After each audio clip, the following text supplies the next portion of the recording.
Hello friends, here we are talking about more Godin guitars. Hopefully this will be one of the last ones that I speak about. But this is the LGX-SA, which is, in my opinion, kind of like Godin's version of the Les Paul, but G for Godin, and I think X is for the acoustic and SA is for the synth axis. But correct me if I am wrong, because they've been making these guitars for a while. They call them the LG, and then the LGX when they have the piezo, and then the SA they have the LGX-T with the trem system, and now they have a new version that is called the XD-SA, which is a trem, has a synth action, the acoustic, piezo pickup, but it has a different configuration as like a Stratocaster HSH. All right, enough about other guitars. So, what can I say about this guitar? So this is part of like the higher range of Godin solid body guitars, and it's basically kind of like, I would say, as I mentioned, like their best version of a Les Paul, and I believe they do improve the Les Paul in many ways, and they also, it's not the classic recipe, but it is a very interesting one nevertheless. So starting by the scale length, it's a 25.5 scale length guitar.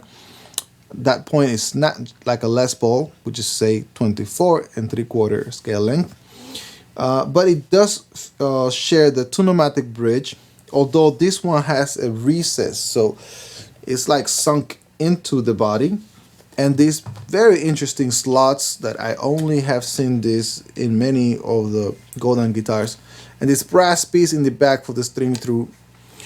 I believe that creates a warmer tone while you have the firm action of it, and the clarity of a longer full quote-unquote scale length.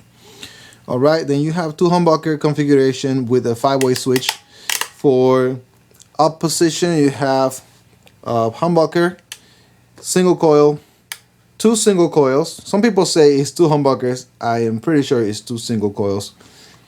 Single coil, and then humbucker in the bridge. All the way down. Volume and tone knob, as to be expected. This knob is for the synth access, and these switches are for mixing the synth access with the acoustic and magnetic, the piezo and the magnetic pickups. This switch right here, and then you have this one here to change patches with your Roland 13-pin synth module. Over here you have the volume knob, or like switch, and then you have treble, mid, and bass. Very simple, straightforward right there. Construction of the guitar is a mahogany body. I think they make him 3 pieces. I believe this one is a 2 pieces of mahogany, and this is the older version, like the early 2000s decade.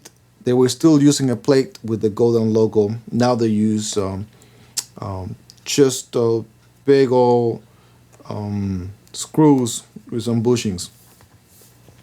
What else is there to say here? Very nice ergonomic body, very nice ergonomic design. Very cool. Like it very much. And then mahogany body, 2 pieces, and then 1 piece, which is a maple top. I think it's a 2-piece maple top, right? Flame maple top. I believe that this one is rated AA. Godin rates their maple tops as AA or AAA, depending on the quality of the looks.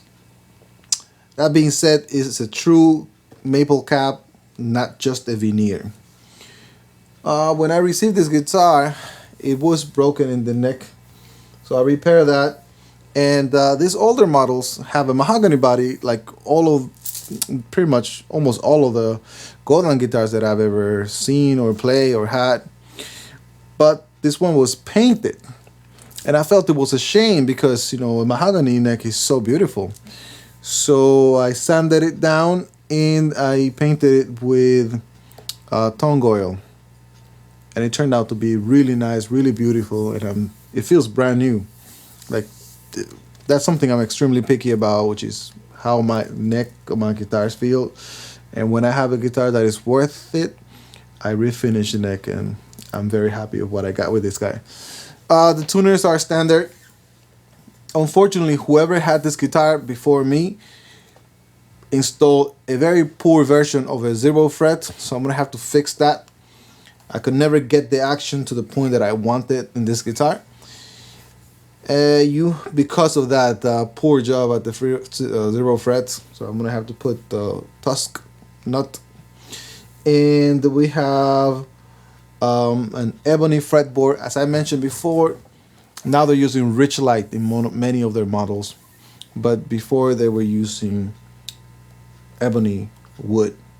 The frets are very nice, very thick and juicy, and the width is pretty substantial. It feels like a proper 335 guitar or like a big fat Les Paul. I believe last time I checked it was like 43 millimeters and some. Then moving on, the neck profile is a very thin D shape, very, very thin. Look at this. Oops. Very, very thin D shape that this guy has, and it's pretty unusual. I've heard that the old 335 guitars used to have this type of profile. I don't know. These guys do not come with a volute back here, so it's very flat. But the neck does have an angle, and this Godin design, the strings go very much straight, unlike Les Paul guitars, where we all know how there's tension in the headstock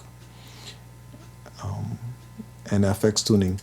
So overall, this guitar is it's a jack of all trades. They sell it like that, and a master of all.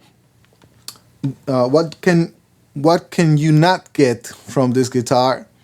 I would say a Stratocaster or a hollow body is the only thing that I don't see anybody getting from this guitar, because it's not possible physically. But then everything else, it produces a single coil tone. Now I must say that the single coil sound out of these pickups, by the way, these are Duncan pickups. Then this is a jazz pickup in the neck, and then a custom in the bridge. Very nice sounding on the full humbucker, but they don't sound good at all as single coils. Or the volume drops very substantially. So I don't know if it is the wiring, or I don't know if the pickups are just not very good for splitting, but I might look into that in the future, or maybe not. I don't know. The humbuckers sound really amazing, very juicy and warm, and a lot of output, especially from this neck pickup. What's there to say? Well, at the price that they sell, or they used to sell this guitar, could I say if it's worth buying? Well, I would say if you have the money, yes, it is worth the purchase. Would I say that this guitar is a good option for a beginner? No. It's a very expensive guitar, unless you buy it used, but then it's not a good option for a beginner, because you probably will have to repair it and recondition it.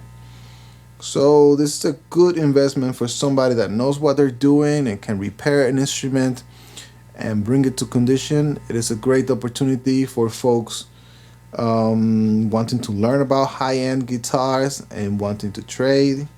I think it's a great opportunity for folks that can get this fixed. But if not, this guitar is really not for you. If you're a professional, you will likely be able to buy it brand new for a pretty penny.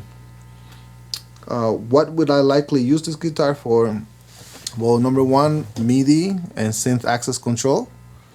And I will also use this guitar for the piezo pickup. The piezo pickup sounds really, really fantastic.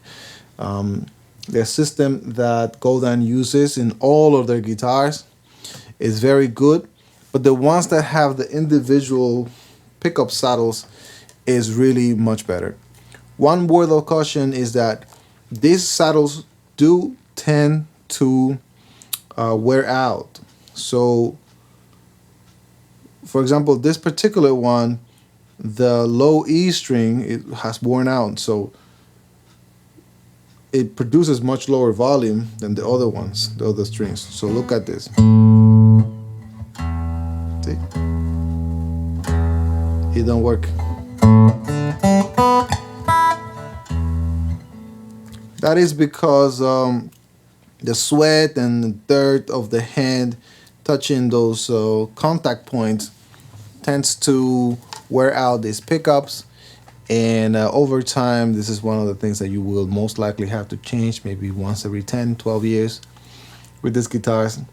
I don't find it a big deal, but it's something to bear in mind if you have this guitar, to consider cleaning this section, the saddle, regularly. And if you're buying a used model, make sure that you check for that, because when this magnetic portion of the guitar breaks, the synth axis also breaks with it. You cannot operate the synth if the magnetic pickups are not working correctly. All right, this is my review of the LGX-T, of the LGX-SA from the early 2000s version, the very old version of this guitar. Going strong with a few minor hiccups, but fantastic guitar for a professional person